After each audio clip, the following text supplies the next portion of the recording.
political issue we chose is the civil war in Syria. This conflict began with the pro-democracy Arab Spring protests in early 2011. Syrian population was against unemployment, lack of liberty, and the repression of the government of President Bashar al-Assad.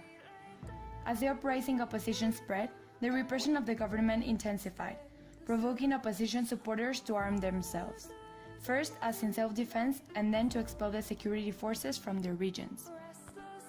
Today, there are various different groups and international involvement in the Syrian war that have made endless efforts for power over the state. After 6 years of fighting, the conflict is divided in 4 different sides, which consist of Assad, ISIS, Kurds, and the rebels. Foreigner backers are involved in this conflict, where they don't even agree with one another about who they're fighting for or who they're fighting against. In order to understand these disputes between all these groups, it is important to ask ourselves, where does the real power lie?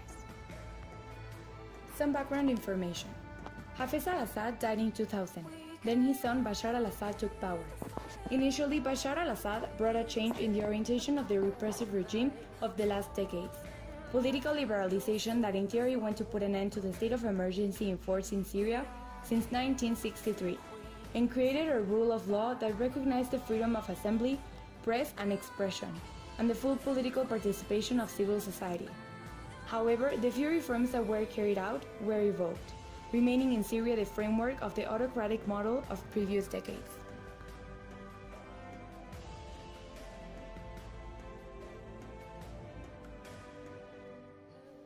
We are now going to relate this political issue with the term power, taking 3 different definitions and applying them in the civil war in Syria.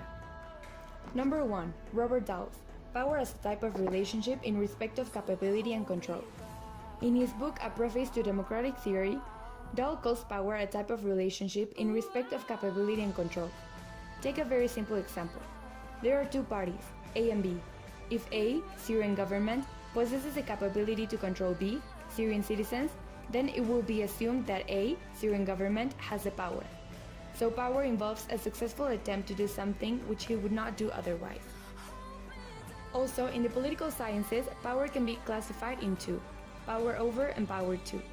Power over focuses on the exercise of control through behavior and interactions from one actor to another. In this case, the Syrian government having power over the political control in the country and its citizens. On the other hand, power to is related on how social relations define the actions and capabilities of an actor. The power the Syrian rebels have to access of weapons and to keep the civil war going on. Number 2. Karl Dutch. Power means to be involved in conflict, remove the obstacle, and resolve it. According to this definition, neither the Syrian government, the rebels, or the international organizations involved have the power, because none of them have removed the obstacles completely or resolved the conflict. This creates a change of power within all the groups, which keeps the struggles of who maintains the state and government. The government and the rebels have international backers, where the rebels are allied to the US and Assad to Russia. When foreign fighters are involved, there is a decrease of 430% of government victory when allied to rebel groups. The Assad regime can no longer enforce power through physical force since the distribution of power has increased to the Syrian rebels in order to attempt an overthrow.